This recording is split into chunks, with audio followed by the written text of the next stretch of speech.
വിഡിത്തമാണ്. മനുഷ്യൻ സ്വമേധയാ ഉണ്ടായതാണെന്നും അവൻ പിന്നെ സ്വയം പെറ്റുവരികയാണെന്നും അതിന്റെ പിന്നിൽ പ്രവർത്തിക്കുന്ന ഒരു ശക്തിയില്ലെന്നും ഒരാള് മനസ്സിലാക്കുന്നെങ്കിൽ അവൻ ഏറ്റവും വലിയ വിഡ്ഢിയാണെന്ന് ലോകത്തെ വിശ്വപ്രശസ്തരായ മുൻവിധിയില്ലാതെ ലോകത്തെ വിലയിരുത്തിയ ശാസ്ത്രജ്ഞന്മാര് പറഞ്ഞു വെച്ചതാണ്.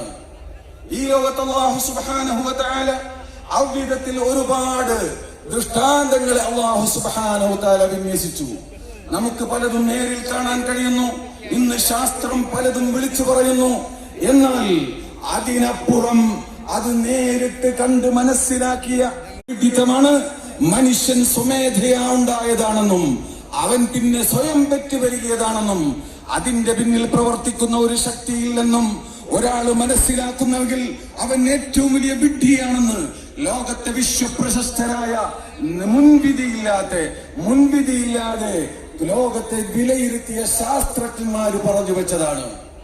ഈ ലോകത്ത് അല്ലാഹു സുബ്ഹാനഹു വ തആല അവിധത്തിൽ ഒരുപാട് ദൃഷ്ടാന്തങ്ങളെ അല്ലാഹു സുബ്ഹാനഹു വ തആല വിന്യസിച്ചു. നമുക്ക് പലതും നേരിൽ കാണാൻ കഴിയുന്നു. ഇന്ന് ശാസ്ത്രം പലതും വിളിച്ചു പറയുന്നു. എന്നാൽ അതിനപ്പുറം അത് നേരിട്ട് കണ്ട് മനസ്സിലാക്കിയ